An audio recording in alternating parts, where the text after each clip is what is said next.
Okay guys, time for part 2 from Jacob's perspective.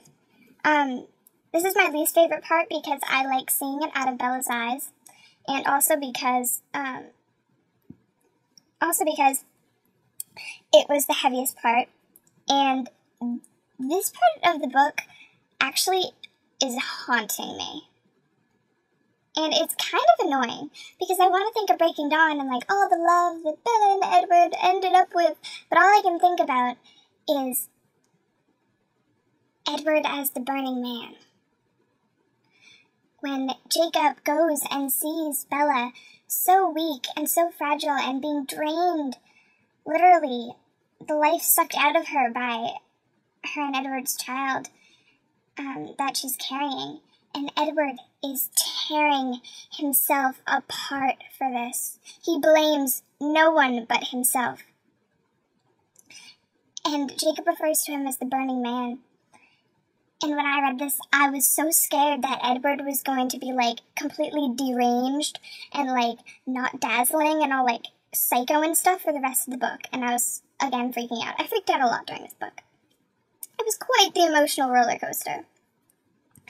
And so every time that Jacob would refer to Edward like this, I would cringe. It was like, oh, just like a complete immediate reaction.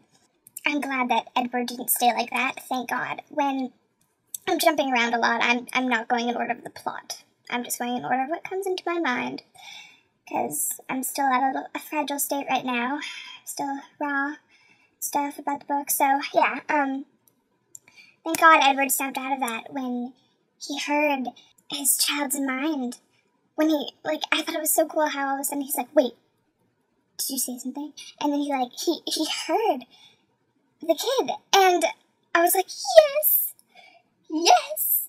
Yes, yes, yes! I was, like, so happy, you know, give Edward some sanity. And he said that the child loved Bella. And that was the first time that I didn't look at the child as a monster. I had seen it as such a monster that it was tearing Bella's life apart and tearing Edward apart. Like, it was ruining Bella physically and ruining Edward emotionally.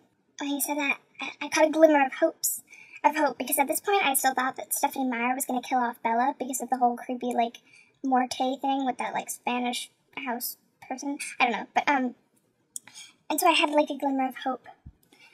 And yeah. So I'm gonna jump back to Jacob for a second. I thought that the part at the beginning with Quill and Claire was hilarious. I giggled through that whole thing because I think the concept of Quill and Claire is so funny. It's just so funny. And not that it's, like, wrong or anything, but it just cracks me up. And to see how much he cares about her and that he'll play peekaboo with her for hours, really, I thought it was just great. And I'm glad that that part was in there because it made me a little more calm when I freaked out at the end of this section when Jacob imprints on Bella's child. Yeah. The vampire human hybrid is the one that the werewolf or shapeshifter or whatever decides to imprint. Well, he imprints on. I was like, are you serious? Oh my gosh. I'll get into more of the imprinting thing in my next video because that's mainly in the next section. But yeah, okay. I bet all the Team Jacob people were like, what? Are you serious? We wanted him to be with Bella, but not like that. So yeah. So, jumping to Leah. Leah, as we know, has been quite the nuisance to the pack because she is so, like, emotionally tormented. But when she joined Jacob's pack, when he broke off, she and Seth, I gained a lot of respect for her. And when she connected with Jacob, she helped him see that she had gone through something similar on some levels. And I'm actually really glad for that. that was a good choice to have him sympathize with someone. Some people think that she stepped over the line by going and yelling at Bella, but I think that she was totally within her rights. Bella's really keeping Jacob so torn. I mean, when Jacob would come and she'd be all happy and stuff, and Edward and Jacob would be like, seriously, what the heck? What the heck? And, yeah, so again, this section was really heavy for me and hard to read because of how much the child was hurting Bella. And I still have this image in my mind of her so frail and weak. And of course, when it came time to get the kid out, you have Bella, who is, like, paralyzed, and them, like, cutting it out of her. And they were cutting out of her with his freaking teeth. And at that point, I was afraid that the kid was going to be, like, really, really, like, gross, like, grotesque. Like, I described the kid as, like, dark. And I was like, okay. But the fact that it was a girl, I thought that was really funny because Bella had this image in her head of, like, a boy and stuff. And, yeah. I mean, she, like, dreamt of a boy, but it was a girl. So that gave me a little sanity to, like, her not dying part, because, like, she had dreamed about Volturi coming and killing her baby boy. Now it's a girl. That kind of shifts everything.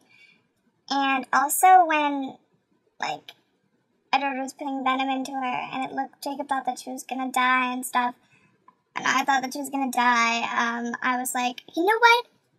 No. Bella's not gonna die. I just decided that, and that's what happened. And it was awesome. So, yeah. Jumping back, again, sorry for the random jumps. Apologize again. Rosalie. Wow. I had such mood swings for Rosalie in this book. Like, when she was being all, like, freakishly protective of Bella, when Bella was pregnant, I was like, Rosalie, what the heck? Gosh, I hate you so much. And then because I thought that Rosalie, like, was just gonna, like, take Bella's child, even if Bella survived. But, of course, she didn't do that, so then I was like, oh, Rosalie, I love you because you helped. So, yeah. Rosalie, I had, like, Rosalie, like, PMS. I was like, yeah. I loved Jacob's random blonde jokes that he would throw at her. Those were funny. They kind of added a little humor to the very dark situation. Also, Bella's choice of child names, a little weird. A boy, E.J., at first I thought it was going to be, like, Edward Jr., but apparently it was Edward Jacob, which, Bella, honestly, that's just sick. That's just sick. Just choose one already. You're married, you're pregnant, you can't name a child after both of them. I was so pissed at that. Then it was a girl, and it was Renesmee, or is it Renesmee? I don't know how to pronounce it. I'm sorry if I'm pronouncing it wrong, but I'm pronouncing it like Renesmee. So you're gonna have to deal with that. Alright. Quite the little type. No, you know, I'll just no, I don't really like Nessie. As creative as that is. So I'll end on the note that this section still bothers me. I think it was completely necessary, but I don't know, it was a little grotesque for me. I can handle, like, gore and stuff, but it's because I've connected with the characters so much that this is so much more past a high school romance now. It's, like, getting serious. This is very, very serious, so, yep. Next video tomorrow and the last part. I don't know if I'm going to have to break that up into 2 videos or not, because the last part is really a lot. And I have a lot to say about it because it was my favorite part. So, alright, so I'll see you guys tomorrow. Subscribe or I will provoke the Volturi and blame you. New videos every day. Bye.